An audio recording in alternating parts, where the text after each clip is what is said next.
పరలోకమందున మా తండ్రి, నూతనముగా ప్రారంభమవుతున్న ఈ చిన్ని గుంపును తండ్రి, ఈ మహాపట్టణానికి మాదిరికరంగా మీరు మార్చుకుంటారని మేము ఆశిస్తున్నాం దేవా. ఈ సంఘం ఈ లౌకికమైన ఏ లక్ష్యాలు గుచ్చి పరిగెట్టక కేవలం మీకే సాక్షార్థముగా నిలబడడానికి, లోకానికి వేరుగా తండ్రి మేము పిలువబడి సంఘము అంటే ఏంటో తండ్రి దృశ్య రూపాన్ని మేము చూపించడానికి, నాణ్యత కలిగిన సేవను మేము చేయడానికి మాతో మా అందరితో మీరు మాట్లాడండి. మీ సహాయం లేకపోతే మేమేమి మాట్లాడలేము తండ్రి. పనికిరాని వారు, దీనులం, లోకం నుండి తండ్రి తృణీకరింపబడిన మమ్మల్ని అందరినీ ఏకం చేసి తండ్రి, లోకం నుండి వేరు చేసి ఒక ప్రత్యేకమైన పిలుపుకు తగినట్టుగా తండ్రి మాకు సరి అయిన ఒక పదాన్ని మా గుండెల మీద రాసి, సంఘము అనే ఒక ముద్ర తండ్రి మాకు ముద్రించి తండ్రి ఈ సహవాసాన్ని మాకు ఏర్పాటు చేసిన దాన్ని బట్టి మీకు వెనలేని స్తుతులు స్తోత్రములు దేవా. ప్రత్యక్షంగా పరోక్షంగా వింటున్న వారందరినీ జ్ఞాపకం చేసుకోండి. వారి వారి ప్రాంతాలలో, వారి వారి సంఘాలలో తండ్రి, సంఘానికి ఎంత ప్రాముఖ్యతనివ్వాలో తండ్రి వారితో కూడా మీరు మాట్లాడండి. దుష్టుడు తండ్రి దేవుని కుటుంబాలు ఎక్కడున్నవో, మీ సంఘం ఎక్కడుందో తండ్రి, ఆ దేవుడని మీ పదాన్ని తీసివేయడానికి వాడు చేసే ఆగడాలు అన్నీ ఇన్ని కావని తండ్రి, ఎప్పటికే మేము రుచి చూసాము తండ్రి. వాడిని అదుపు చేయండి. మీరే ఉన్నతముగా సేవను జరిగించండి. ఈ సంఘానికి నిలువెత్తు సాక్ష్యముగా మీరే మమ్మల్ని నిలబెట్టుకుంటారని కోరుతూ, సమస్త మహిమ ఘనత మీకే ఆరోపిస్తూ, అన్ని విధాలుగా మీకు లొంగిపోతూ క్రీస్తునామని ప్రార్థన సమర్పిస్తున్నాము తండ్రి. ఆమేన్. కొంచెం జాగ్రత్తగా విందాం. ఈ రోజుల్లో బాగా అలవాటైపోయిన సిటీ కల్చర్ ఏంటంటే, సంఘము అనగానే అర్థాలు మార్చేశారు. ఈ మధ్యకాలంలో ఎక్కువగా సంఘం యొక్క పదం పోయి అసెంబ్లీ అని వస్తుంది.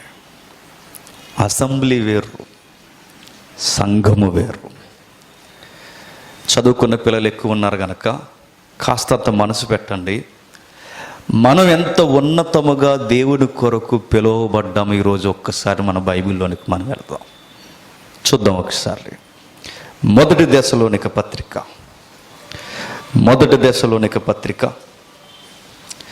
మొదటి అధ్యాయం, దశలోనిక సంఘానికి రాసిన మొదటి పత్రిక మొదటి అధ్యాయం 2వ వచనం నుండి, విశ్వాసముతో కూడిన మీ పనిని, ప్రేమతో కూడిన మీ ప్రయాసను మన ప్రభు అయిన యేసుక్రీస్తునందు నిరీక్షణతో కూడిన మీ ఓర్పును. ఆగుదాం. దశలోనిక సంఘానికి అపోస్తుడైన పౌలు కొన్ని గంభీరమైన పదాలు ఉపయోగించాడు. ఏమని ఆయన రాస్తున్నాడంటే, సంఘము ముఖ్యమైన 3 పనులు కలిగి ఉండాలట. ఏ సంఘమైతే ఈ ముఖ్యమైన 3 పనులు కలిగి ఉందో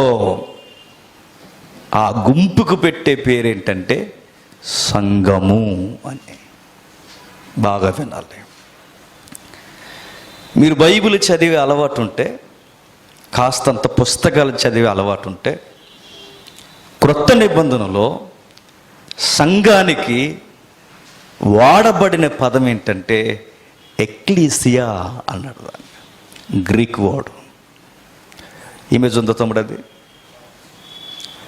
ఎక్లీసియా అన్న పదాన్ని వాడాడు ఆయన. మీరు ఇంటికి వెళ్ళిన తర్వాత, ఇది ఇంటర్నెట్ యుగం గనక ఏదైనా మనం అడిగేది గూగుల్ తల్లిని అడుగుతున్నాం కనుక ఒకసారి అడగండి. ఎక్లీసియా అనే పదం మనకు కనబడుతుంది అక్కడ. ఈ మధ్యకాలంలో ఎవడో అడిగాడట, భార్యని ఎలా హ్యాండిల్ చేయాలని అడిగాడట. గూగుల్ తల్లి ఏమీ చెప్పలేదట. గూగులే అందట నాకు తెలియదని. అలాంటివి అడగండి. మీకు అర్థమైందా? బైబిల్ని కాస్తంత చరిత్రాత్మకంగా మనం ఆలోచిస్తే గ్రీకులో వాడబడిన ముఖ్యమైన పదం ఏంటంటే ఎక్లీసియా అన్నాడు. దాని అర్థం ఏంటంటే బయటకి రా అని. మీకు కనబడుతుందా? కాల్డ్ అవుట్ అని రాయబడింది. బయటికి రా, బయటికి రా అంటే సంఘానికి వాడబడిన పదం ఏంటంటే ఈ లోకం నుండి నువ్వు బయటికి రా అని దాని అర్థం. సంఘం అనగానే లోకానికి ఇచ్చిన అర్థాలు ఏంటో తెలుసా? ఆదివారం గుడండి అన్నారు. గుడి అనగానే లోకం ఇచ్చే అర్థాలు వేరు, మతం ఇచ్చే అర్థం వేరు, ఆ వాతావరణం వేరు. సహజంగా గుడి అనగానే మనకి ఏమి తలంపులు వస్తాయో ఒకసారి మీరు ఊహించుకోండి. ఏదో పాత్రలో ఏదో ఒకటి పట్టుకుని వెళ్ళడం, దేవునికి ఇవ్వడం, ఆ దేవుని ముందు నిలబడడం, నీకు ఇది తెచ్చాము మాకేమి ఇస్తావని అడిగేసి దండం పెట్టి వచ్చేస్తాం. అది కాదు సంఘం. మరలా నేను చెప్తున్నా, సంఘము అనగానే గుడి కాదు. గుడికున్న అర్థాలు వేరు. గుడి అనగానే ఏదో ఒకటి మొక్కుకొని వెళ్ళడం. ఈరోజు ఆదివారం వారం వారం వస్తున్న వారు కూడా వాళ్ళు ఎందుకు వస్తున్నారంటే సరి అయిన అర్థాలు ఈరోజు సంఘ విశ్వాసుల దగ్గర ఉన్నాయా అంటే ఉన్నాయా చెప్పండి? లేవు. 7 వారాలు రండి అన్నారు. దేనికి దేనికి చెప్పండి? ఒక్కొక్కరు ఒక అర్థాలు చెప్పారండి. కాంపిటేటివ్ స్టూడెంట్స్ ఎక్కువ ఉన్నారు కనుక ఈ ఏరియాలో, నేను ఎక్కడే చదువుకున్నా, నీకు జాబు రావాలా 7 వారాలు రా అన్నారు. అందుక పిలుస్తా. ఎక్లీసియా అన్న పదానికి అర్థం అదా? నిన్ను బయటికి పిలిచిన పిలుపు యేసుక్రీస్తు వారు ఉద్యోగం కొరక. అయ్యో బిడ్డ పెళ్లి లేక బాధపడుతున్నావా? 7 వారాలు రా అన్నారు. ఇందుక పెళ్ళి కోసం, ఉద్యోగం కొరకు, ఇల్లుల కోసం, రోగాల కోసం, తలనొప్పుల కోసం, కడుపు నొప్పుల కోసం. ఇందుక గుడికి పోయేవారు అందుకే పోతున్నారు, ఏదో కలిసి వస్తుందని. వారం వారం బైబిల్ పట్టుకొని సంఘం అనే పేరు మీద వస్తున్నవారు కూడా మనం కూడా ఏదో కలిసి వస్తుందన్న అర్థం బైబిల్ ఇవ్వలేదు. క్రిస్టియానిటీ అంటే అదొక పెద్ద దర్శనం కలిగిన ఒక మార్గం, అది ఒక విజన్. అది లోకం నుండి ప్రత్యేకముగా మనం ఎందుకు పిలువబడ్డామంటే ఒక బాధ్యత ఉందట మనకి. మరలా ఓపెన్గా ధైర్యంగా ఒక మాట అంటున్నాను, బతుకున్న రోజులు ఒక క్వాలిటీ మినిస్ట్రీ చేయాలి అంటే ఈ నగరంలో అయినా, మీ ఊర్లో అయినా, మీరు ఎక్కడైనా ఒక నాణ్యత కలిగిన సేవను మీరు చేయాలంటే నీ పిలుపుకి ఎంత అర్థం ఉందో నీకు తెలియాలి. లేదా నువ్వు చేయలేవు, నీకు తెలియదు. కాకమ్మ కబుర్లు చెప్పుకున్నట్టు, కళ్ళబొల్లు మాటలు చెప్పుకున్నట్టు ఈ గుడికి వస్తే ఏదో కలిసి వస్తుందని సంఘాన్ని గుడిగా మలిచేస్తే యేసు ప్రభువుకి విలవేలుపులకి పెద్ద తేడా ఏమీ ఉండదు. దేవుళ్ళో దేవుళ్ళుగా, కులదైవాల్లో కులదైవంగా, విలవేల్పుల్లో విలవేల్పులుగా ఆయన కలిపేస్తే నీకేమీ తెలీదు సంఘం అంటే. ఎప్పుడైతే మీకు సంఘం అన్న సరి అయిన అర్థం తెలిసిందో నడవడిక బాగుంటుంది, అన్యోన్య సహవాసం బాగుంటుంది.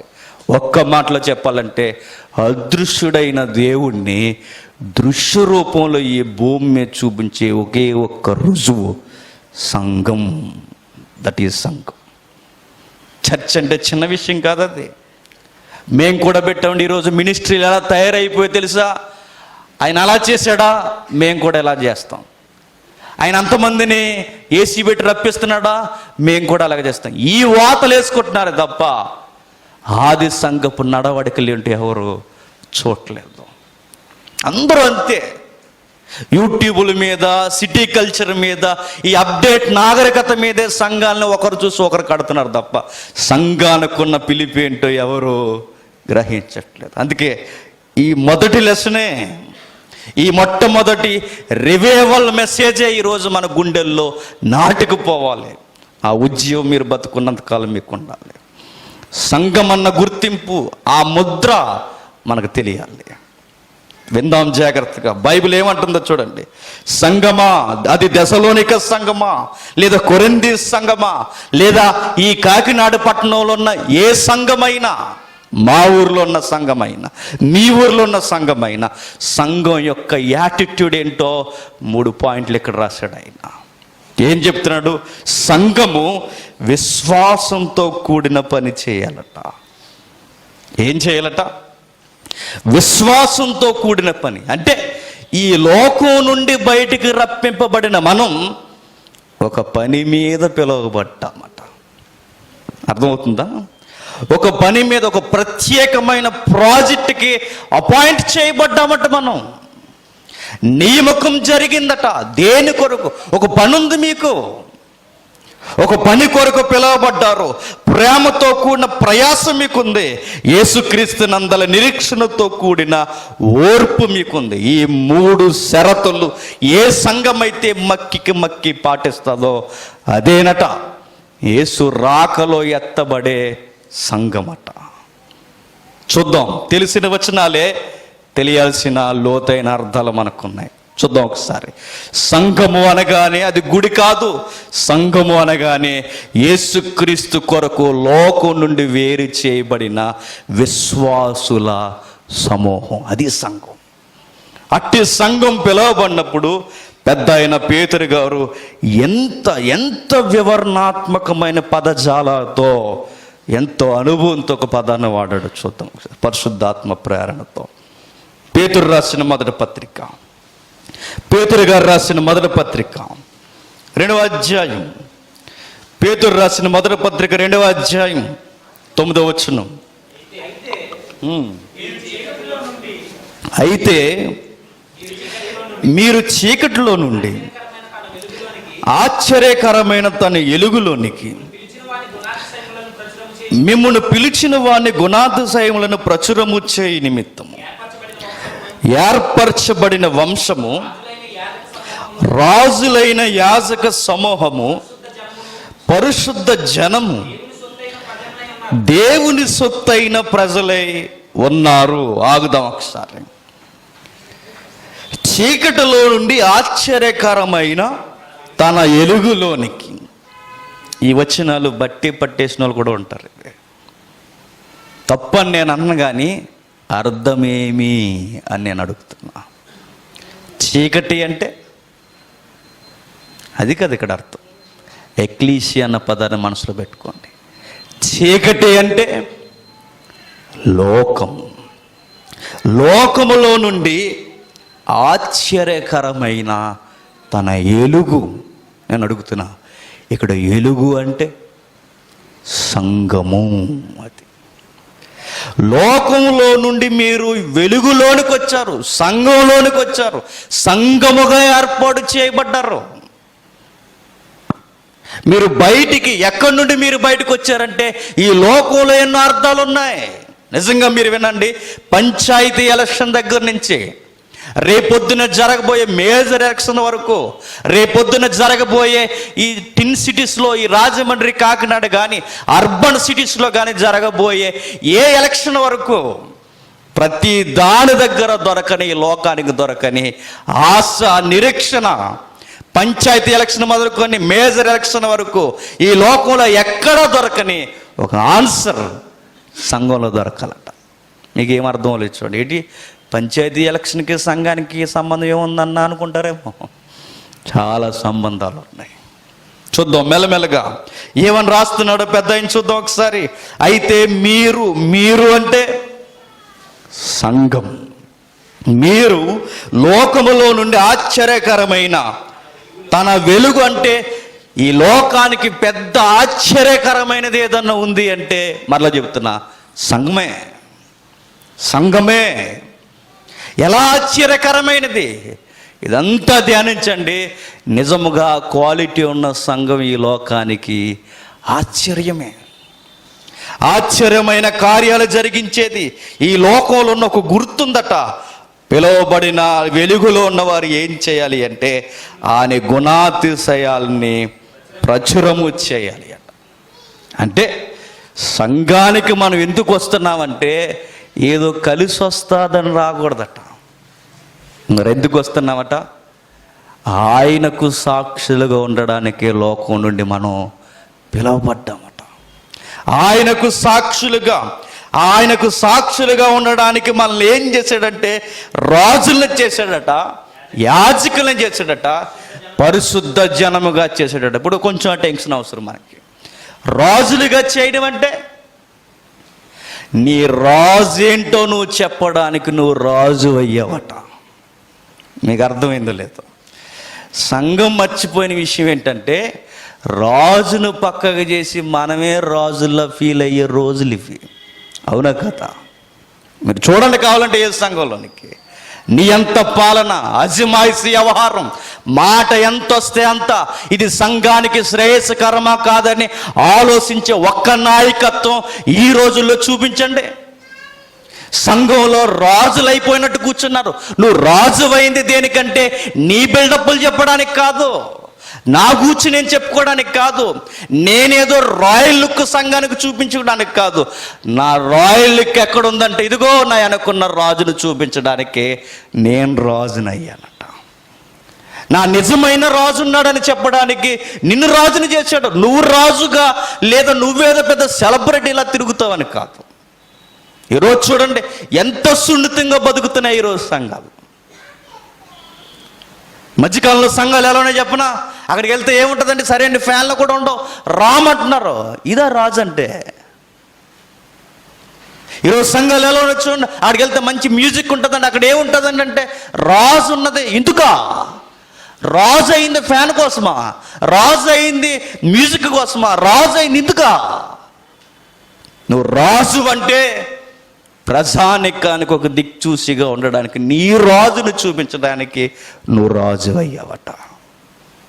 నెక్స్ట్ అదే కొలత, నువ్వు రాజు అయింది అందుకే నీ యాజకుడు నువ్వు చూపించడానికి నువ్వు యాజకుడు అయ్యావట. యాజకుడు అంటే మధ్యవర్తి. ఒక మాట, ఇది లోకమైతే స్టెప్ జాగ్రత్త మనసులో పెట్టుకోండి. ఇది లోకమైతే పైన దేవుడు ఉంటే ఆ దేవుణ్ణి అందుకోవడానికి ఈ లోకం ఎప్పటికీ అసాధ్యం గనక ఈ లోకం దేవుణ్ణి చూడాలి అంటే మధ్యలో ఒకరు ఉన్నారట, మీడియేటర్. ఎవరు? సంఘము. అది నిన్ను ఎలా యాచకు ఈ లోకం ఎప్పటికీ దేవుణ్ణి చూడలేదు, దాని వల్ల అవదు ఈ లోకానికి. ఈ లోకం దేవుణ్ణి చూసే గుర్తు ఏదైనా ఉంది అంటే ఒకే ఒక్కటి, సంఘము. ఆ సంఘము యాజకత్వం, మధ్యవర్తిత్వం. నువ్వేదో అందరినీ నీ వైపు తిప్పుకోవడానికి నువ్వు నేను యేసు ప్రభు కొరకు పిలవబడలేదట. మనమందరం మన మధ్యవర్తిని చూపించడానికి మనం మధ్యవర్తులమయ్యామట. అది యాజకత్వం. నా పరిశుద్ధుడైన దేవుణ్ణి నేను చూపించడానికి పనికి మాలిన వారమైన మనం, దీనులైన మనం, తృణీకరింపబడిన మనం ఆయన రక్తం చేత కడగబడి పరిశుద్ధ జనమయ్యామట.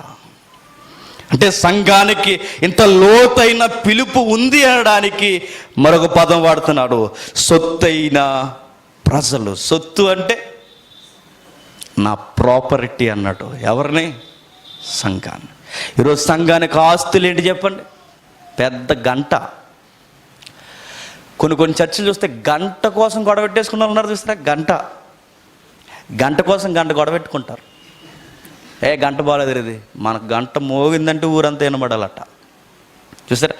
గంట ఎవడ గంట పెద్దది ఉందని గంటలు గొడవెట్టుకునే ప్రాపర్టీ కాదు సంఘం అంటే.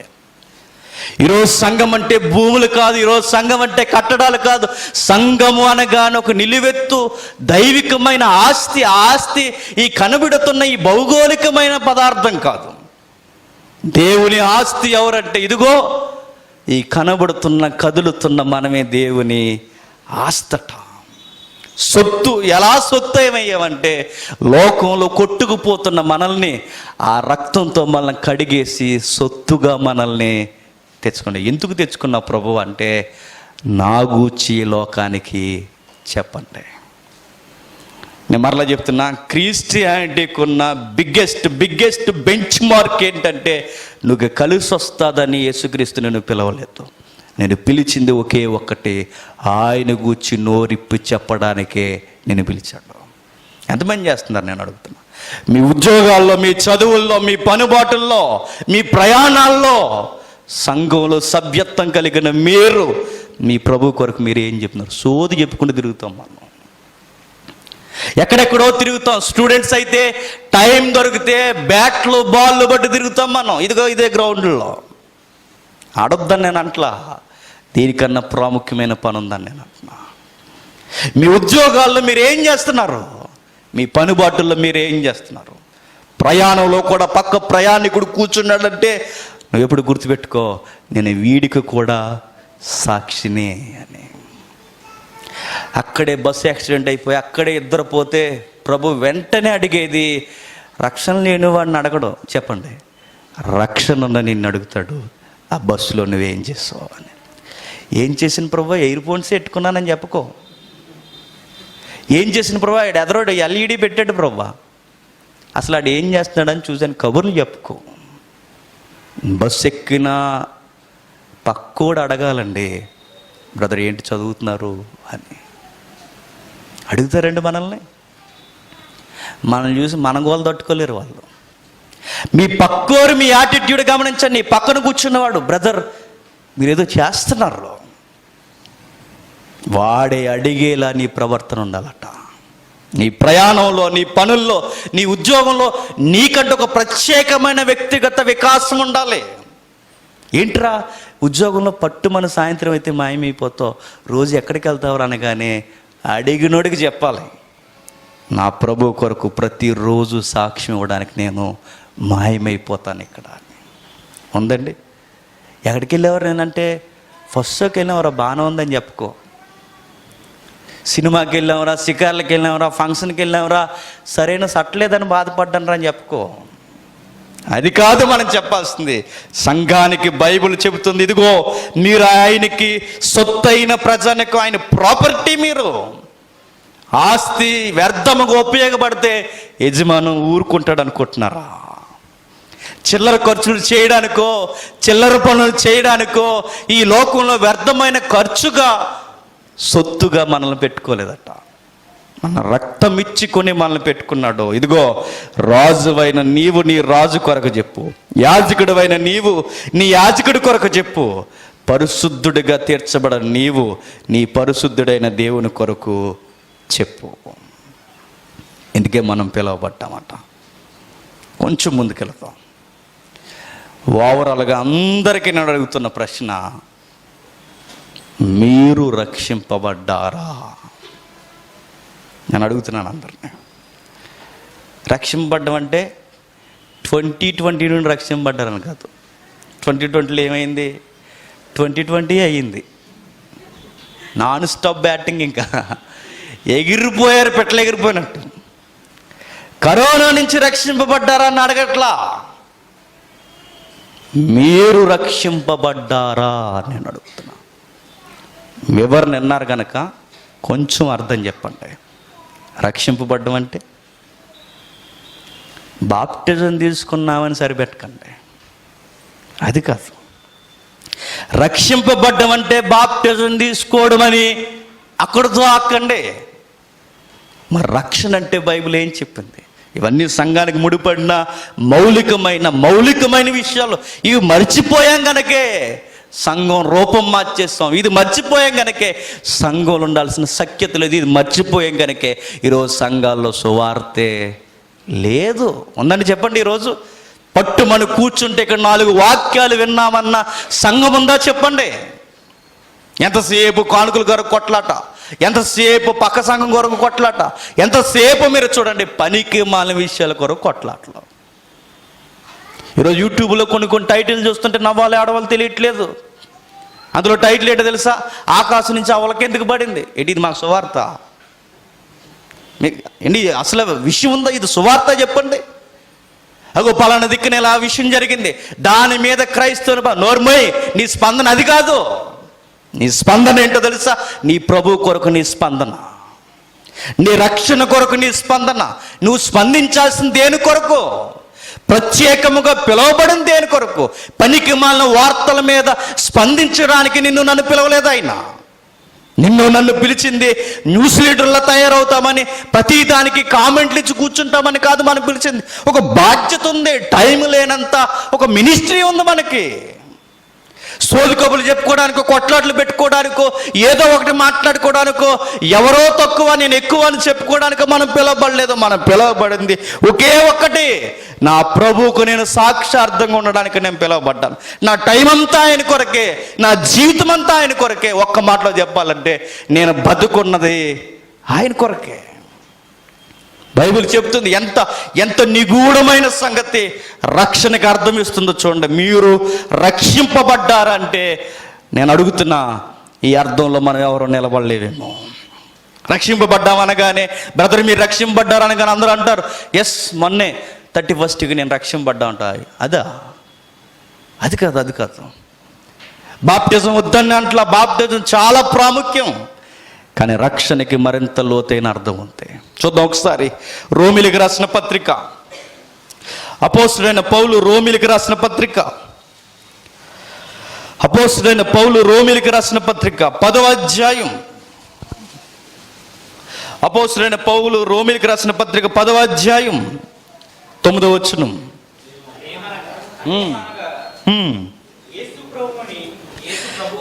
యేసు ప్రభు అని నీ నోటితో ఒప్పుకొని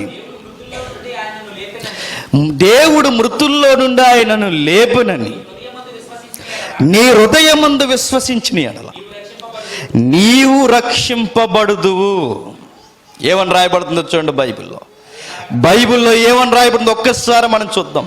అదేమనగా యేసు ప్రభు అని నీ నోటితో ఒప్పుకొని దేవుడు మృతుల్లో నుండి ఆయన లేపునని నీ హృదయమందు విశ్వసించిన ఎడల నీవు రక్షింపబడుదువు. ఏమంటున్నాడు? యేసు ప్రభుని దేవుడని ఒప్పుకున్నవాడు రక్షింపబడతాడని అక్కడ చెప్పండి లేదు. కొంచెం అటెన్షన్ అవసరం. అంటే యేసు ప్రభు దేవుడు కాదని దాని అర్థం కాదు. యేసు ప్రభు 100% దేవుడే. యేసు ప్రభు దేవుడని నువ్వు ఒప్పుకోవడం ఏంటి? బయట వాళ్ళు కూడా ఒప్పుకుంటారు. దేవుళ్ళో ఆయన కూడా ఒక దేవుడు. దయ్యాలు కూడా ఆయన దేవుడని, దేవుని కుమారుడని ఒప్పుకున్నారు. మీరు అనుకోవచ్చు దయ్యాలు యేసుక్రీస్తు వారు దేవుడని అంటే, దేవుడు కుమారుడు అంటే ఏంటి? సాక్షాత్తు దేవుడనే.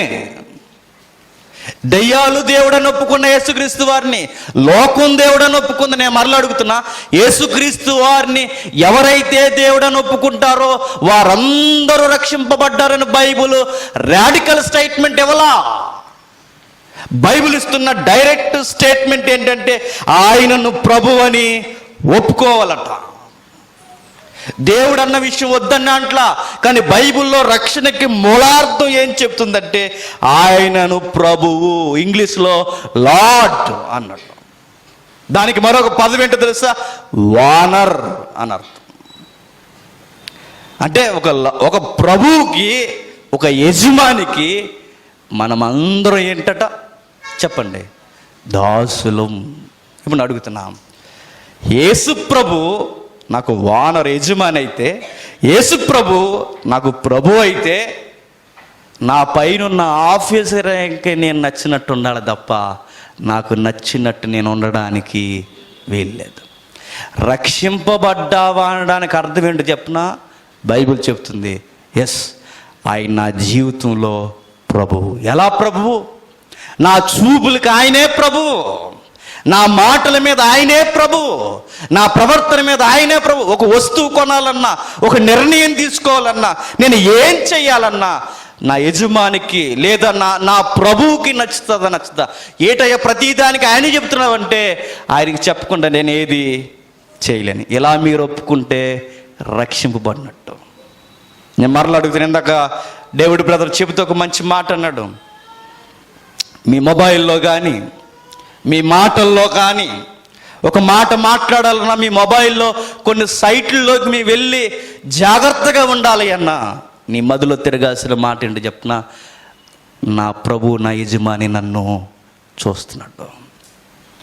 నా ప్రభు నాకు యజమాని అయిపోయాడు కనుక నేను ఆయనకి దాసుని కనుక తినే తిండి అయినా కట్టుకునే బట్ట అయినా ఏదైనా ఇది నా ప్రభువుకి నచ్చకపోతే నేను చేయడానికి వీల్లేదు. ఎవరైతే ఇలాంటి బెంచ్ మార్క్ ప్రభు కూర్చిపెట్టుకుంటారో నిజమే ఆయన నాకు నిజముగా యజమాని, ఆయన చిత్తం లేనిదే నేను ఏది చేయలేను. నిజంగా మీకు బాగా అర్థం కావాలంటే ఒక షాపులో మనం పని చేస్తున్నాం అనుకోండి, ఏ బట్టల షాపులోనూ మనకి యజమానులు ఉంటారా? ఆ యజమానులు ఉన్నప్పుడు నీ కస్టమర్ నచ్చాడని, మీకు అర్థమవుతుందా? కస్టమర్ నచ్చారని 1000 రూపాయలు 500కి ఇచ్చేస్తారా? ఇచ్చేస్తే నీకు ఇచ్చేస్తాడు ఎవరు? యజమాని. ఏమి ఇచ్చేస్తాడు? రాసి ఇచ్చేస్తాడు, వచ్చే వారి నుంచి రాకరా అని. రేటు కట్టే బ్యాచ్ కాదు నువ్వు. కస్టమర్కి యజమానికి మధ్యలో నీ పని ఏంటి చెప్పనా? రేటుది నియమించింది ఆయన, అమ్మేది నేను. నా పని ఆయన చెప్పినట్టు చేయడం, ఇది దాసరికం అంటే. నా ఇష్టానుసారంగా నాకు నచ్చినప్పుడు భోజనానికి వెళ్ళిపోవడానికి లేదు. నాకు ఇష్టానుసారంగా బయట తిరిగి కస్టమర్ వచ్చినప్పుడు ఫోన్ చేయండి వస్తానడానికి వీలు లేదు. నా పని ఏంటంటే గుర్తుపెట్టుకోండి, ఆయన చెప్పేంతవరకు ఎక్కడ నుండి నేను కదలడానికి వీలు. ఇది దాసత్వం అంటే. మనం ప్రభువులకి దాసులమని ఎప్పుడైతే ఒప్పుకుంటామో, నా ఉద్యోగం మీద, నా పని మీద, నా చదువు మీద, నా ప్రయాణాల్లో నా ప్రభు సెలవు లేనిది నేను ఏది చేయలేని ఎప్పుడైతే మనం ఒప్పుకుంటామో అప్పుడు బైబిల్ అంటుంది మీరు రక్షింపబడ్డారు. ఇప్పుడు ఎంతమంది తేలిపోతారు ఇందులో? ఎంతమంది తేలిపోతారని చెప్పండి. దేవునికి ఇది నచ్చుతుందా నచ్చదని చెక్ చేసుకునేవారు ఈరోజు ఉన్నారా చెప్పండి. మనం ఎలాంటి వారని చెప్పినా, మనకు నచ్చింది మనం చేసేసి ఆయనకి నచ్చుద్దులే అని అడ్జస్ట్ అయిపోయే చెప్పండి దొంగ భక్తులు మనం. అందుకే మనం రక్షింపబడ్డామో లేదో ఒకసారి మనం చెక్ చేసుకోవాలి. సంఘంలోనికి పిలువబడిన మనం అందరం రక్షణలో ఉన్నాము అనడానికి ఒక కొలత ఏంటంటే, నిజముగా ఆయన ప్రభువు అని మనం ఒప్పుకుంటే ఆ ప్రభువుకు నచ్చిందే మనం చేయాలట. మరొక మాట రాయబడింది అదే మాటల్లో, చదువుదాం. 2వ అధ్యాయం 9వ వచనం, క్షమించండి 10వ అధ్యాయం 9వ వచనం. అది ఏమనగా, యేసు ప్రభువు అని నీ నోటితో ఒప్పుకొని దేవుడు మృతుల్లో నుండి ఆయనను లేపునని మీ హృదయమందు విశ్వసించిన ఎడల నీవు రక్షింపబడదు. నీ హృదయమందు విశ్వసించిన ఎడల నీవు రక్షింపబడదు. యేసు ప్రభువుని ప్రభు అని ఒప్పుకోవాలి. చదువుకున్న పిల్లలు ఉన్నారు కనుక పదం గుర్తుపెట్టుకోండి. బ్రిటిష్ అధికారులను ఏమని పిలిచేవారు? ప్రభువులని పిలిచేవారు, లార్డ్ అనేవారు. ఈరోజు ప్రభువులు వస్తున్నారు, ప్రభువులు వారు వస్తున్నారు అని ఎవరన్నారు నాకు తెలియదు, కానీ ఈ మాట కొంచెం వివాదం కాకుండా జస్ట్ వినండి. ఎవరు అన్నారు, జనగణ మనకి అదర్ సైడ్ ఏంటంటే రాబోతున్న ప్రభువుకి స్వాగతం చెప్పడానికి ఆ రోజు జనగణమన పాడారట. జనగణ మన అది నాయక జయ హే, నాయకుడు వస్తున్నట్టు. ఆ రోజు మన దేశ ప్రజలు ప్రభువుల్ని గౌరవంతో ఆహ్వానించారట. రా, హిందూ మహాసముద్రాలు మొదలుకొని హిమాలయ ప్రాంతాలు మొదలుకొని ఇదిగో మా దేశ సంస్కృతి, వచ్చి చూడండి, మా గౌరవాన్ని మీరు స్వీకరించండి అనడానికి జాతి గౌరవంతో పాడుకునే పాట ఏంటి చెప్పండి? గీతం ఏంటి చెప్పండి? గేయం ఏంటి చెప్పండి? జనగణమన అన్నారు. నేను అడుగుతున్నా, ఆ రోజు లౌకికమైన ప్రభువులుగా పిలువబడిన వారికి మన దేశం చెప్పండి తల దించింది. ఒక భూమి కొనాలన్నా, ఒక వస్తువు కొనాలన్నా, ఏదన్నా తీసుకోవాలన్నా ఆ ప్రభువులు సెలవు లేకపోతే ఎవరు ఏది చేయడానికి వీల్లేదు. నేను అడుగుతున్నాను మరలా, క్రైస్తవ్యం అంటే ఇష్టానుసారంగా తిరగడానికి మనం పిలవబడలేదట. మన ప్రభువు చెంతకు వచ్చిన మనం ఆ ప్రభు ఇష్టం ఏంటో మనం తెలుసుకొని నడుచుకోవడానికే మనం పిలవబడ్డాం. అది సంఘంలోకి వచ్చిన పిలుపు. మరొక మాట ఉంది, ఆయన మృతుల్లో నుండి లేపబడ్డాడని మనం విశ్వసించాలట. సంఘంలోకి వచ్చిన ప్రతి విశ్వాసి గుర్తుపెట్టుకోవాల్సిన మాట ఏంటంటే, ఆయన మృతుల్లో నుండి లేపనని నీ హృదయమందు నువ్వు విశ్వసించాలి, అప్పుడు రక్షింపబడతావు. ఒకటి, ఆయన ప్రభు అని ఒప్పుకోవాలి. రెండు, ఆయన మృతుల్లో నుండి లేచాడని నమ్మాలట. నేను మరలా చెప్తున్నా, మృతుల్లోనికి ఆయన ఎందుకు వెళ్ళాడంటే నా కోసమే వెళ్ళాడు. ఆయన మృతుల్లో నుండి మరలా ఆయన ఎందుకు లేచాడంటే నా కోసమే లేచాడు. ఆయన ఒక్క మాటలో చెప్పాలి అంటే, నన్ను నిలబెట్టడానికి ఆయన పడగొట్టబడ్డాడు. పడగొట్టబడిన నన్ను నిలబెట్టడానికి మరలా ఆయన తిరిగి లేచాడు. ఇది నేను విశ్వసిస్తున్నాను. ఇది నా భక్తికి తార్కాణం. నా యేసు ప్రభు నేను విశ్వసించడానికి ఇదిగో నా నిలువెత్తు గుర్తెత్తి. సంఘంలో ఇవి ఉండాలట. ఎంతమందికి ఉండాలి ఏంటి? ఇంత బ్రాడ్ మైండ్ ఉందండి ఈరోజు విశ్వాసులకి. లేదండి. వారం ఎలా వస్తాం చెప్పనా? ఏదోడు పట్టుకుని వస్తాం. పూజారి దగ్గరికి మామూలు భక్తులు వెళ్ళినట్టు ఇక్కడికి మనవారు వచ్చి ఏదో ఒకటి ఇచ్చి మా కొరకు ప్రార్థన చేయండి అని కొంతసేపు వాక్యం వినేసి ఆ ప్రార్థన చేసుకొని వెళ్ళిపోతామే తప్ప మన రక్షణ, మన పిలుపు ఇది కాదని ఇంత లోతుకి వినేది ఎవరున్నారు చెప్పండి? ఒకవేళ ఎలాంటి మాటలు చెప్తే ఎంతమంది ఎక్కించుకుంటారో చెప్పండి? ఎంతమంది మనసు పెట్టి వింటారో చెప్పండి? అర్థం కావు. బాధ ఏంటంటే మనుషులకి అన్నీ అర్థమవుతాయి తప్ప దేవుని మాటలు అర్థం. నిజముగా క్రైస్తవులకి బైబిల్ బాగా అర్థమైతే, సంఘానికి సరి అయిన అర్థాలు తెలిస్తే ఈ లోకానికట అదృశ్యుడైన దేవుణ్ణి చెప్పండి దృశ్య రూపంలో చూపించచ్చట. బైబిల్ ఒక మాట రాయబడింది. ముగించుకుందాం, త్వరగా వెళదాం. ఎబ్రీయులకు రాసిన పత్రిక, అలానే ఈ సందర్భాలు గుర్తుపెట్టుకోండి. ఎబ్రీయులకు రాసిన పత్రిక 11వ అధ్యాయం. ఎబ్రీయులకు రాసిన పత్రిక 11వ అధ్యాయం మొదటి వచనం నుండి, విశ్వాసం అనేది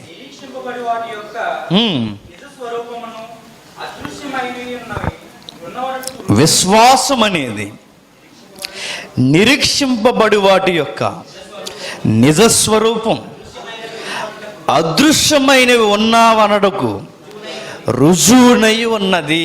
ఒక పదం తెలుగు వచ్చి కనుక చదివేసుకున్నాం, అక్షరాలు తెలుసు కనుక చదివేసుకున్నాం.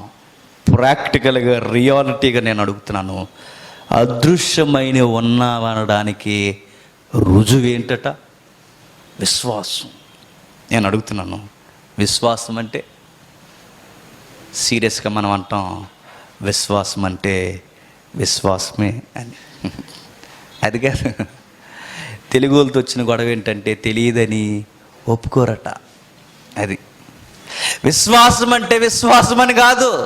విశ్వాసం అంటే విశ్వాసం అనగానే అదృశ్యమైనవి ఉన్నాయనడానికి రుజువట. నేను అడుగుతున్నా, అదృశ్యమైనవి ఉన్నావనడానికి రుజువా?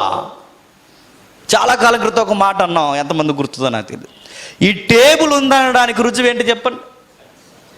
నేను టచ్ చేస్తున్నా. ఈ టేబుల్ ఉందనడానికి రుజువు ఏంటి చెప్పండి? ఈ టేబుల్ నేను అనుభవిస్తున్నా. ఈ మైక్ ఉందనడానికి నేను టచ్ చేస్తున్నా, ఈ శబ్దాన్ని నేను వింటున్నా. ఇక్కడ ఏ వస్తువులైనా ఉన్నాయి అనడానికి నేను రియాలిటీగా చూస్తున్నా. బైబిల్ అంటుంది, దీన్ని టచ్ చేసి ఉందని నీ అనుభవాలతో నువ్వు ఎలా అయితే తెలుసుకుంటున్నావో, అదృశ్యమైన దేవుడు, అదృశ్యమైన సహవాసం ఉంది అనడానికి నీ గుర్తు ఏంటంటే విశ్వాసం అట. దాని నుండి మనం ఎవరిని చూడాలట? దేవుని చూడాలి. నేను అడుగుతున్నాను, ఇది ఎప్పటికైనా సాధ్యమయ్యే పని అంటే బైబిల్ అంటుంది సాధ్యమే అని. ఎలా? కొన్ని పదాలు జరుగుతున్న కల్చర్ని బట్టి కొన్ని పదాలు గుర్తుపెట్టుకోండి. అదృశ్యమైనవి మనకు అర్థం కావాలి అంటే దృశ్యమైన కొన్ని మాటలు మనం వినికిల్లోనికి తెచ్చుకుంటాం. దృశ్యమైనవి అంటే ప్రస్తుతానికి లోకం వణికిపోతున్న, భయపెట్టుతున్న పదం ఏంటి చెప్పండి? అదే కరోనా చేసే పని ఏంటి? రొంప, దగ్గు, జలుబు, ఒళ్ళు నొప్పులు, అది కాదు. దానికి ఏదో ఉందట, అది కాదు. కరోనాకి ముగింపు ఏంటి చెప్పండి? మరణం. దాన్ని తట్టుకోలేకపోతే నేను ఒక మాట అంటున్నా, స్టైల్గా తినడం మానేయండి. ఈ మధ్య పోజ్ ఎక్కువైపోయింది కదండి తినడంలో కూడా. హోటల్కి వెళ్ళి 250 300 ఎట్టి బిర్యానీ ఆర్డర్ ఇచ్చి స్టూడెంట్స్ చేసే పని ఏంటి చెప్పనా? మనకి ఇక్కడ ఏమున్నాయి హోటల్స్? ఇక్కడ ఏతి ఉంది. అర్బన్ కల్చర్లో కూడా ఒక హోటల్ వచ్చింది. ఏంటి దాని నాకు అదే అరబ్ కల్చర్లో పెద్ద ప్లేట్ ఇచ్చి చుట్టూ కూర్చుని తినేమన్నారట. ఏంటన్నయ్య? బర్కాస్, బడకానా. నేను చెబుతున్నాను, బాగా వినండి. ఎందుకు ఈ పదం చెప్తున్నానంటే, మరణం కరోనా సందర్భం జస్ట్ టూకీగా విని వెళ్ళిపోతుంది, మన అర్థం అది కాదు. స్టూడెంట్స్ చేసి ఎక్కువమైన దరిద్రపు అలవాటు ఏంటంటే తిండి దగ్గర పోజులు కొడతాం. ఎందుకు? సైడ్ బై సైడ్ పెరిగిపోతుంది ఈ మధ్య స్టూడెంట్స్కి. ఫ్రంట్ చెప్పండి, ఫ్రంట్ ఎలా వచ్చేస్తుంది, ఇలా ఆడికి ఇలా ఇలా చూసుకోవడం చాలా కష్టం అవుతుందట. అందుకే ఏం చేస్తున్నారంటే కొంచెం తిండి దగ్గర మెయింటైన్ చేస్తున్నారు. రెస్టారెంట్లకు వెళ్ళారనుకొని చేసే పని ఏంటి చెప్పిన, 200 300 ఎట్టి ప్లేట్ మీల్స్, ఫుల్ మీల్స్ మనం కొనుక్కొని, లేదా ఫుల్ బిర్యానీ మనం తెప్పించుకొని, కొంత గట్టిగా తినేవారైతే ఫ్యామిలీ ప్యాక్ కూడా తెప్పించేసుకొని దాన్ని న్యాయం చేస్తారు తెప్పించుకొని.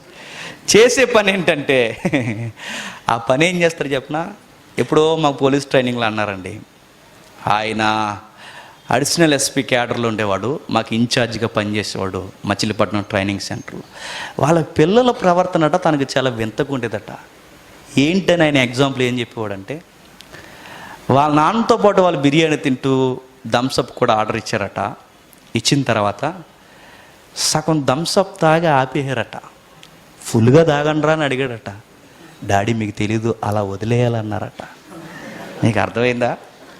రే ఫుల్ మీల్, మనం ఫుల్ బిర్యానీ చెప్పాంరా, అలా హాఫ్ ప్లేట్ తిని వదిలేస్తున్నారట, తినండ్రా అంటే మీకు కల్చర్ తెలియదు, సగం తిని వదిలేయాలట. ఏంటి ఇదేం కల్చర్ అండి? ఈరోజు చూస్తున్నారు మీరు, ఆడికి ఆకలి వేసినా సగం తిని వదిలేయడం ఫ్యాషన్ అట. మీకు అర్థమైందా? సగం తిని వదిలేయడం, సగం తాగి వదిలేయడం కూడా ఈరోజు స్టూడెంట్స్కి ఏంటట? ఫ్యాషనా? తిండి మానేయడం ఫ్యాషనా? ఇలా మానే వస్తుంది మహమ్మారి, దాని పేరేంటి? కరోనాకి నేను చెప్తున్నాను, బాగా దోశలు ఎవరో చెప్పనా, సరిగ్గా తిండి తిన్న వాళ్ళందరిని వంచేద్ది. అది గుర్తుపెట్టుకోండి. ఏది దొరికితే తినండి, తిండికి తగ్గ పని చేయండి. పొట్ట పెరిగిపోతుందా? పని చేయి. ఇంట్లో ఏదో ఒక పని, ఏం పెరగవు, ఏదో పని చేయి.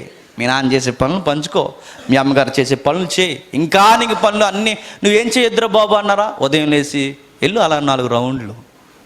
తిండి మాత్రం మానేకండి.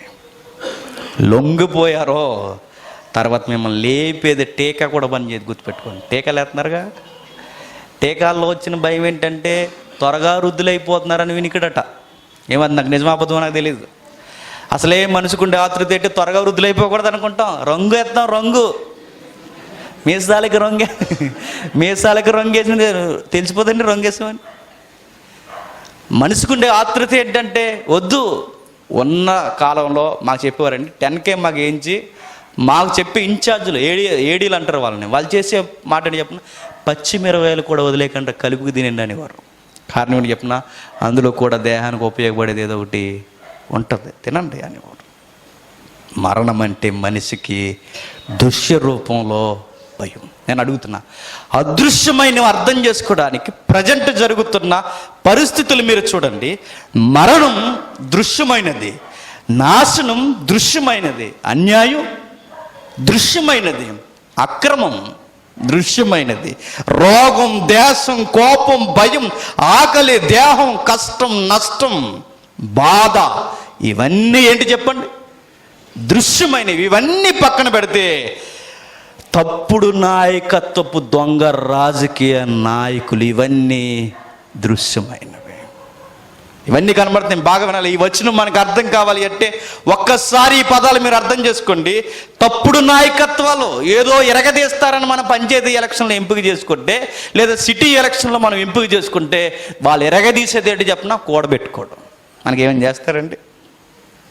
ఓటు వేయడానికి వచ్చినప్పుడు మన ముందుకు వచ్చి మనకు దండం పెట్టి మాకు ఏదో ఒక పని ఉంది చేయండి అంటే గేటు బయట పెడతారు మనల్ని. తప్పుడు నాయకత్వం, తప్పుడు విధానాలు, ఎక్కడ చూడని నాయకత్వం బాలేదు, అక్రమం, అన్యాయం, ఆకలి కేకలు, భయం, దాహం, కష్టం, నష్టం, మరణపు భయం, నాశనం, ఇవన్నీ ప్రజెంట్ మన కళ్ళ ముందు కనబడుతున్నాయి.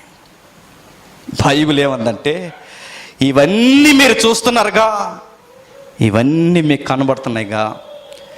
ఇవేమీ కనబడని, ఇవేమీ లేని ఒక గుంపు ఉందట. గుంపు అర్థమైపోవాలి మీకు. ఇవేమీ కనబడవట, ఇవేమీ ఉండవట. మరి ఎలా ఉంటుంది? అక్కడ మంచి జీవితం ఉంటుంది, అక్కడ న్యాయం ఉంటుంది, అక్కడ ప్రేమ ఉంటుంది, అక్కడ క్రమం ఉంటుంది, అక్కడ న్యాయం జరుగుద్ది. అక్కడ ఆకలి అన్న వాడికి అన్నం పెడతారు, అక్కడ కలిసి బాధను పంచుకుంటారు. ఒకడు ఏడిస్తే అందరితో పాటు కలిసి ఏడుస్తారు, ఒకడు నవ్వుతే అందరితో పాటు కలిసి నవ్వుతారు, ఒకడు పడిపోతే అందరితో పాటు నిలబెట్టడానికి వారు కూడా వారి నడుములు వంచుతారు. ఏంటి దాని పేరని బైబిల్ అడిగితే సంఘం. అది అదృశ్యమైన దేవుని సహవాసాన్ని భూలోకంలో దృశ్య రూపంలో చూపించేది ఒకే ఒక అడ్రస్ అట. ఆ అడ్రస్ ఏంటి చెప్పండి? సంఘం. లోకం అడుగుతుందట ఏమని? ఎక్కడుంది సార్ మంచితనం అంటే సంఘం చెప్పాలట. మా దగ్గరకు వచ్చి చూడండి, మంచితనం ఏంటో మేము చూపిస్తాం. ఎక్కడుంది సార్ న్యాయం అని అడిగితే ఈ లోకంలో ఉండదేమో, లోకం నుండి వేరు చేయబడిన ఒక గుంపు ఉంది, ఒక ప్రపంచం ఉంది, ఒక సంఘం ఉంది. అక్కడికి రండి, మంచి న్యాయం, ప్రేమ, అనురాగం అంటే ఏంటో మేము చూపిస్తాం. లోకం అడుగుతుందట ఎక్కడుంది సార్ క్రమము అని అడుగుతుందట. సంఘం చెప్పాలట క్రమముగా నడుచుకోవడం, క్రమం అంటే ఏంటో మేము చెబుతాం, చూపిస్తాం, రండి అని పిలవాలట. అదృశ్యమైన దేవుని సహవాసాన్ని దృశ్య రూపంలో చూపించే ఒకే ఒక్క గుర్తుగా నిలబడిన గుంపు ఎవరు చెప్పండి? సంఘము. నేను మాట్లాడుగుతున్నా, లోకం అంటది ఇవన్నీ మాకు కలిగి ఉండాలి అంటే, మేము ప్రేమ అనురాగాలతో మేము జీవించాలి అంటే, ఈ లోకానికి వేరుగా మేము బతకాలి అంటే మేము ఏం చేయాలని వాళ్ళు అడిగితే సంఘం చెప్పాల్సిన మాట ఏంటి చెప్పిన? మీరు ఏం చేయాలంటే మేము ఏం చేసామో మీరు కూడా అదే చేయాలి. మీరేం చేశారని అడిగితే మేము మా పాపాలు క్షమించి, మా కొరకు శిక్షింపబడి, మా కొరకు మరణించి తిరిగి లేచిన ప్రభువుని మేము వెంబడిస్తున్నాం, మీరు కూడా వెంబడించండి. ప్రేమ, న్యాయము, కనికారం, ఆకలిలో ఉన్న వానికి ఆదరణ ఏంటో మీరు కూడా చూస్తారని చెప్పాలట. అంటే సంఘము లోకానికి ఏమి నేర్పించాలి అంటే, లోకంలో దొరకని తృప్తి, లోకంలో దొరకని సమాధానం, లోకంలో దొరకని మంచి ప్రేమను రాగాలు సంఘంలో దొరుకుతున్నప్పుడు మేము కూడా ఎలా ఉండాలంటే ఏం చేయాలంటే లోకం చెప్పాలట, మీరు కూడా మా ప్రభువుని వెంబడించండి అని చెప్పాలట. గర్వపడి ఒక మాట చెప్పనా, మన ఇంటి పేర్లు ఏరుగా ఉండొచ్చు గాక, కానీ మనమందరం ఒక్కటే కుటుంబం. మనం వేరు వేరు ప్రాంతాల్లో బ్రతకొచ్చు గాక, కానీ మనం బతుకుతున్నది ఒకే ప్రాంతం కొరకు, అది పరలోకం. అది సంఘం అంటే. ఈరోజు సంఘాల్లో క్రమం ఉందా చెప్పండి? సంఘంలో బాధ్యత ఉందా చెప్పండి? సంఘంలో సరి అయిన నాయకత్వం ఉందా చెప్పండి? నేను అడుగుతున్నా, ఇవేమీ లేకపోతే అది సంఘం అని అనగలమా? లేదు. సంఘంలో బైబిల్ చెబుతుంది, బైబిల్ ఏమని మనకు బోధిస్తుందంటే, ఇదిగో సంఘంలో ఉన్న వారిని చూసి లోకం అడుగుతుందట, ఇవన్నీ మీరు ఎలా చేయగలుగుతున్నారయ్యా, ఎలా ఉండగలుగుతున్నారు? ఈ ప్రభుత్వాలు చేయలేకపోతున్నాయి, ఈ ప్రభుత్వాలు పాలించలేకపోతున్నాయి, చివరికి పంచాయతీ మెంబర్స్, ప్రెసిడెంట్లు కూడా సరి అయిన న్యాయం చేయలేకపోతున్నారు, మీరు ఎలా చేయగలుగుతున్నారంటే బైబిల్ పట్టుకుని గుంపులో కూర్చున్న ప్రతి సంఘ విశ్వాసి చెప్పాలట, మా ప్రభువు చేశాడు, మేము కూడా చేస్తున్నాం. కుష్ఠరోగులు మీరు ఎలా అత్తుకుంటున్నారయ్యా? మా ప్రభు అత్తుకున్నాడు, మేము అత్తుకుంటున్నాం. అడుక్కునే వారిని మీరు ఎలా గౌరవించగలుగుతున్నారయ్యా? మా ప్రభు అడుక్కునే వారిని, దీనులైన వారిని కూడా గౌరవించాడు, మేము గౌరవిస్తున్నాం. నేను అడుగుతున్నాను, కొత్త వారు ఎవరైనా ఇలా సంఘంలోకి వస్తే వాళ్ళు వెళ్ళిపోయే ముందు దారిలో మాట్లాడుకోవాల్సిన మాటలేంటి చెప్పిన? ఎంత క్రమము, ఎంత ప్రేమ, ఎంత అనురాగము. నిజంగా ఇలా ఉంటే ప్రపంచం ఎంత బాగుంటుందని మాట్లాడుకోవాలట. ఉన్నాయండి సంఘాలు ఈరోజు అలాగా? ట్రెజరీ మెంబర్ని మైకిచ్చి కొట్టేశారు, చూసారా? ఎంత క్రమమో చూసారా? అక్కడికి వెళ్ళండి, సరి అయిన నాయకత్వం ఉందంటే లేదు. డబ్బులు కొరకు కొట్లాట, అక్కుష, అసూయ, జలసి, ఒకడు కొంటే ఒకడు పడదు, ఒకడి మీద ఒకడు పడి ఏడవడం. సంఘంలోకి వచ్చి దరిద్రాలు కొనసాగితే మీరు సంఘం అని ఎవడన్నాడు? మీరు ఇంకా లోకమే.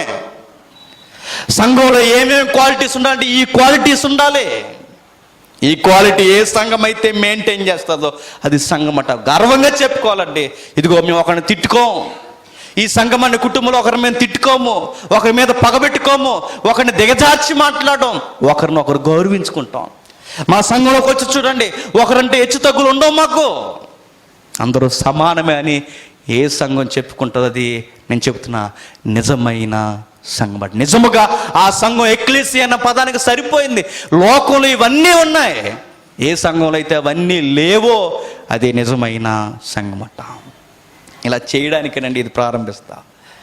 కనీసం ఉన్న 10 మంది అయినా ఒకే ప్రేమతో, ఒకే భావంతో, ఒకే గుర్తులతో, ఒకే ఆశతో, ఒకే నిరీక్షణతో బతుకున్నంతకాలం ఈ పట్టణంలో చిన్న గుంపు అయినా పర్లేదు, కలిసిమెలిసి ప్రేమ అనురాగాలతో ఒకరినొకరు ఆదరించుకొని బతికేయడానికి, ఆయనకి సాక్షిగా మనం ఉండడానికి కనిపించిన ప్రభు ప్రేమనురాగాలు సహవాసాన్ని ఈ సంఘంలో చూపించడానికి మనం అందరం చెప్పండి లోకం నుండి పిలువబడ్డాం. అది సంఘం. అందుకు మనం పిలువబడ్డాం. ఈ బాధ్యత ఉంటే నేను చెప్తున్నాను, సంఘంలో మన మాటలు బాగుంటాయి, మన చేతలు బాగుంటాయి, ఒకరి పట్ల ఒకరు గౌరవం బాగుంటుంది. ఒకరికి బాధ కలిగితే నలుగురు కూర్చొని ఏడుస్తారు, అరే బాధపడకరా మీకు మేము ఉన్నాం. ఒకరికి ఆకులు ఉంటే పక్కోడు తీసి పెడతాడు, లోకం పెడతాదో చెప్పండి? ఉన్నది కూడా దాచేసుకుంటుంది. ఇక్కడ అలా ఉండకూడదు. ఆది సంఘం ఎలా నిలబడగలిగింది? తమకు కలిగినవన్నీ తెచ్చి లేని వారికి ఇచ్చారట. ఎలా ఇవ్వగలిగారంటే, మా ప్రభు నేడో రేపు వచ్చేయచ్చు, ఆయన బిడ్డలుగా ఆయన మా కొరకే ప్రాణం ఇచ్చినప్పుడు మాకు కలిగింది పక్కోడికి ఇవ్వకపోతే ఎందుకు మేము అన్నారట. బట్టలు లేని వారికి బట్టలు ఇవ్వాలి, లేని వారికి మనం పెట్టాలి. సంఘంలో ఒక మాట చెప్తాను, ఎవరెవరు బ్లడ్ రిలేషన్ కూడా ఈ సంఘంలో తెలియకూడదట. చాలామంది నన్ను అడుగుతుంటారండి, సురేష్ మీకు ఏమవుతాడు అంటే అడుగుతారు అందరూ. నేను ఓపెన్గా చెప్తున్నాడు, మా తమ్ముడు. చాలామందికి పర్సనల్గా తిరిగితే కానీ తెలియదు వాడికి నాకున్న రిలేషన్ ఏంటో. చాలామంది ఒక శేఖర్ని కానీ ఒక అర్జున్ రాజుని కానీ అందరూ అలాగ అనుకుంటారు. వాళ్ళు ఏమవుతారు మా బ్రదర్స్ అని చెప్పాలంతే. ఎంత బాండింగ్ ఉండాలంటే నేను మరలా చెప్తున్నా, ఎంత బాండింగ్ ఉండాలి అంటే మీరెవరెవరో కూడా ఎవరికి తెలియకూడదు. ఇందులో అక్కలు ఎవరు, చెల్లెళ్ళు ఎవరు, అన్నలు ఎవరు, తమ్ముళ్ళు ఎవరు, వీళ్ళందరూ ఒకటా కుటుంబమా లేకపోతే వేరువేరా? ఇలా ఎప్పుడైతే ఉండగలిగారో అదే సంఘము. ఉన్నారా చెప్పండి? అలా లేరండి. అలా లేరు కనుకే సంఘం ఏమైపోయిందంటే చీలికలు అయిపోయిందట. నేను అడుగుతున్నాను, మరి మేము ఎలా ఉండాలని లోకం అడిగినప్పుడు నేను మరలా చెప్తున్నా, రండి మా గుంపుతో పాటు కూర్చోండి. ఆ లోకంలో మీకు మనశ్శాంతి దొరకదు, ఇక్కడ మనశ్శాంతి దొరుకుతుంది. ఆ లోకంలో మీకు ప్రేమ దొరకదు, ఇక్కడ మీకు ప్రేమ దొరుకుతుంది. ఆ లోకంలో మీకు క్రమం దొరకదు, ఇక్కడ క్రమం దొరుకుతుంది. ఆ లోకంలో మీకు సరి అయిన నాయకత్వం దొరకదు, ఇక్కడ మనకి సరి అయిన నాయకుడు ఉన్నాడు, మన ప్రభు అయిన యేసుక్రీస్తు. రండి అని మన యాటిట్యూడ్ చూసి వారిని మనం అడిగితే పిలిచేలా మనం ఉండాలట. ఈ మధ్యకాలంలో నిజంగా జరిగిందండి బాధపడవలసిన విషయం. ఎప్పుడు సంఘానికి పోకుండా తిట్టేవాడట. సన్నీ బ్రదర్ అని ఒక బ్రదర్ ఉన్నాడు. ఆ బ్రదర్ చెప్పాడు నాకు, గత రాత్రి చాలా బాధ వేసింది. ఆ బ్రదర్ ఏమంటున్నాడంటే, ఒక హిందువు అడిగాడట, ఎప్పుడు చర్చిని తిట్టేవాడట. ఆయన ఏమని తిట్టేవాడంటే, ఆపండ్రం యేసుక్రీస్తు వారు గోల అనేవాడట. అతనికి ఏమైందో తెలియదు.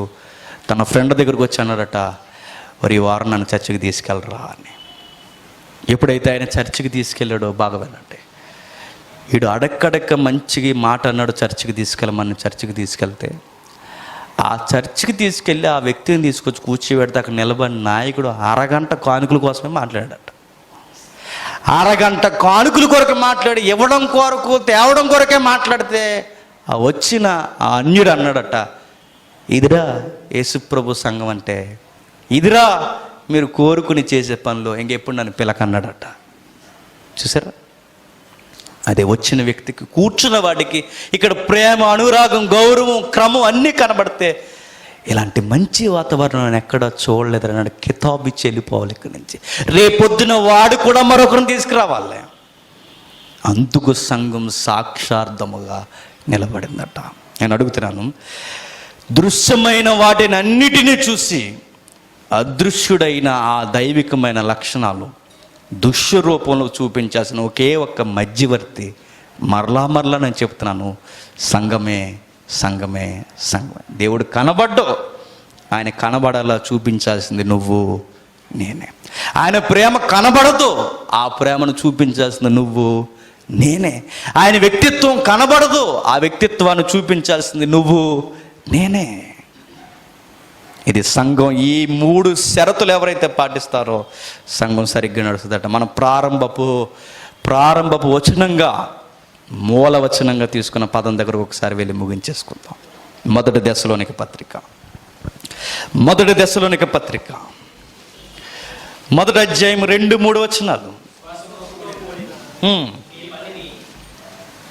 విశ్వాసంతో కూడిన మీ పనిని, ప్రేమతో కూడిన మీ ప్రయాసను మన ప్రభు అయిన యేసుక్రీస్తునందలి నిరీక్షణతో కూడిన మీ ఓర్పును. ఏమని చెప్తున్నారు చూడండి. సంఘంలో ముఖ్యముగా కనబడాల్సిన, లేదా పిలువబడిన సంఘంలో ముఖ్యముగా కనబడవలసినది విశ్వాసంతో కూడిన మీ పని అన్నాడు. సంఘం చేయాల్సిన పని ఏంటట? నమ్మకంతో పని జరిగించాలట. సంఘంలో లేని, రాగూడని, లేదా కనిపించే ఒక భయంకరమైనది ఏంటి చెప్పనా? మనుషులు ఉంటే ఒకలా పని చేస్తాం, చెప్పండి, మనిషి లేకపోతే మరోలా పని చేస్తాం. నోరు ముయ్యి అంటుంది బైబిల్. నువ్వు చేస్తున్న పని నమ్మకంతో చేయి. నిన్నెవరు చూస్తే ఏంటి, చూడకపోతే ఏంటి, నిన్నెవరు గుర్తిస్తే ఏంటి, గుర్తించకపోతే ఏంటి, నువ్వు నమ్మిన నమ్మకం గుర్తుపెట్టుకో. పైన ఉన్నవాడు నువ్వు చేస్తున్న పనిని చూస్తున్నాడు. నీ పని నమ్మకంతో సంగమా చెయ్యి. నీకెవరో పెద్ద పెద్ద సర్టిఫికెట్లు ఇవ్వాల్సిన అవసరం లేదు, నీకు సన్మానాలు చేయాల్సిన అవసరం లేదు, నువ్వు పెద్ద పనిగాడివని నిన్నెవరు గుర్తించాల్సిన అవసరం లేదు. నీ విశ్వాసం నీకు చెప్పాలి, నా దేవుడు నన్ను చూస్తున్నాడని నమ్మకంతో నువ్వు పని చేయాలి. చాలామంది పని దొంగలు అందరూ ఎక్కడ ఉంటారు చెప్పండి? సంఘంలోనే. నాయకులు ఉంటే ఒకలా పని చేస్తారు, నాయకుడు లేకపోతే మరోలా పని చేస్తారు. కొంతమంది చూసారా, నాయకుడు చూడాలని పడి పని చేసేస్తుంటారు, గోడను గుద్దేస్తుంటారు. వాళ్ళు చూసారా? అది ఆయన లేడనుకోండి, చీపురు పుల్ల కూడా తీయరు అక్కడ. పాస్టర్ గారు ఉంటే ఒకలా, పాస్టర్ గారు లేకపోతే ఒకలా పని చేసేవాడివి. నువ్వు విశ్వాసంతో పని చేస్తున్న వాడివి కావు. నీ పని ఎవరు గుర్తించాలి? నీ దేవుడు నీ పనిని గుర్తించాలి. సంఘం చేయాల్సిన పని ఏంటంటే విశ్వాసంతో కూడిన మీ పని. ఎప్పటికీ ఎవరి లోకం మిమ్మల్ని గుర్తించదు. గుర్తుపెట్టుకుని, ఈ మధ్యకాలంలో ఎక్కువ బాధ ఏంటంటే ఒకరిని చూసి ఒకరు వాతలు వేసుకుంటున్నారు. మా సంఘం అలా అవ్వట్లేదు, డెవలప్ అవ్వట్లేదు, మా మెసేజ్లు ఎవరు వింటలేదు, మాకు యూస్ రావట్లేదు. దరిద్రం ఎదవగోల. నువ్వు అలాగవ్వాలి, నీ మెసేజ్ ఎవడో వినాలి, నీకు యూస్ పెరగాలి, ఇది కాదు. నీ పని దేవునితో ముడిపడిన పని. ఎవరు గుర్తిస్తే ఏంటి చెప్పండి, గుర్తించకపోతే ఏంటి? నాకు అప్పగింపబడిన పని నేను నమ్మకంగా చేసుకోవాలి. 10 మందా, పోనీ 2, 3, ఒక్కడా, నాకు అదే పని, నా బౌండరీ అదేనా, నేను అక్కడే నమ్మకంగా చేసుకుంటూ వెళ్ళిపోవాలి. నాకు చాలాదే, దేవుడు నన్ను నమ్మెట్టాడు, 2 నా చేతుల్లో, నేను చేసుకుంటూ వెళ్ళిపోతాను. ఆ నమ్మకంతో చేయాలి. మీ విశ్వాసంతో కూడిన మీ పని, ప్రేమతో కూడిన నీ ప్రయాస. నేను అడుగుతున్నాను, ప్రేమ దేనితో కూడుకుందట? ప్రయాస. నేను అడుగుతున్నా, ప్రేమించడానికి ప్రయాస దేనికండి? ప్రేమించడానికి ఏముందట? ప్రేమించడానికి ప్రయాస. దాని అర్థం ఏంటి చెప్పనా? ప్రేమించడానికి ఎందుకు ప్రయాస అంటే, ఎప్పుడు మనం బాగా ప్రేమిస్తాం చెప్పండి? మనం ప్రేమించినప్పుడు అవతల నుంచి స్పందన వస్తే చెప్పండి, అప్పుడు ఇంకా బాగా ప్రేమిస్తాం మనం. మీ ప్రేమ అంటే మీరు అక్కడ రోడ్డు మీద వెళ్ళిపోకండి, అది కాదు. ఎప్పుడైతే మనం ఎదుటి వ్యక్తిని ప్రేమించినప్పుడు మన ప్రేమకు స్పందన వస్తుందో అప్పుడు ఇంకా బాగా ప్రేమిస్తాం. కానీ బైబిల్తో వచ్చిన గొడవ ఏంటంటే, నువ్వు ప్రేమిస్తావు, వాడు నిన్ను ద్వేషిస్తాడు, నీ ప్రేమను వాడు లోకు చేస్తాడు, నువ్వు చేతగాని వాడు అనుకుంటాడు, నిన్ను నీరసించిపోయేలా చేస్తాడు. ఇంకా చెప్పాలంటే నువ్వెందుకు చేతగాని వాడికిలా ఆడికి కనబడతావు. కానీ బైబిల్ అంటుంది, నువ్వు మాత్రం ప్రేమించడం ఆపొద్దంతే. నిజంగా చెప్తున్నానండి, మన మాట వినకుండా మనం బాధ పెట్టేవారిని ప్రేమించడం అంటే అది ఎంత కష్టమో అర్థం అవ్వాలి. అది ప్రయాస. నీ మాట వినేవాడిని ఎవడైనా ప్రేమిస్తాడు. నీ మాట వినని వాడిని, నిన్ను పట్టించుకున్న వాళ్ళని, నువ్వెంత కష్టపడి పని చేసినా, నువ్వెంత ప్రేమించినా, ఎంత మంచిగా వాడి కొరకు ఆలోచించినా వాడు అస్సలు నిన్ను అర్థం చేసుకోడు. అయినా నువ్వేం చేయాలట? ప్రేమించాలి. ఇది ప్రయాస కథ చెప్పండి. చాలా కష్టం అది. మనల్ని అర్థం చేసుకోలేని వారిని మనం ప్రేమించడం అనేది అదొక పెద్ద ప్రయాస. ఆ ప్రయాసను ఎప్పుడు చేస్తూనే ఉండాలట. సంఘంలోకి వెళ్ళిన ప్రతి ఒక్కరు గుర్తుపెట్టుకోండి, మనల్ని ఎవరు ప్రేమించకపోయినా మనం అందరినీ ప్రేమించాలట. నిన్నెవరు గౌరవించరో నువ్వు అందరినీ గౌరవించాలి. నిన్నెవరు ప్రేమించరో నువ్వు అందరినీ ప్రేమించాలి. ఇది ప్రయాస. నువ్వు వచ్చి అందరికీ గౌరవంగా వందనాలు చెప్తాడు, నీకు వందనాలు కూడా చెప్పడు వాడు. అయినా నువ్వు వాడిని గౌరవించాలి. కానీ మనం గౌరవిస్తామండి. ఇన్ని సంవత్సరాలు వచ్చి నీకు గౌరవం లేకుండా పోయిందని పెద్ద క్లాస్ పీకుతాం వాడికి. ఇంకొక మాట చెప్తా, ఎవరన్నా ఏమైనా ఎక్కువ చెప్తున్నారు అనుకోండి, ఎక్కువ మాట్లాడుతున్నారు అనుకోండి, ఒక పని చేయండి. నువ్వు ప్రేమిస్తున్నవాడు నేను బాధ పెడతాను అనుకోండి, ఒకటి చేయండి, గాడ్ బ్లెస్ యూ రా అని చెప్పండి, అంతే. ఇంకా చెప్పనా, వాడు బాగా నేను ఏడిపిస్తున్నాడు అనుకో, చిన్న నవ్వుకుని ఊరుకో, అంతే. ఇక మరలా చెప్తున్నా, ఈ నిజంగా బాధ ఉంటుంది గుండెల్లో, చాలా బాధ పెట్టేస్తారు, అనరాని మాటలని మనల్ని బాధ పెడతారు.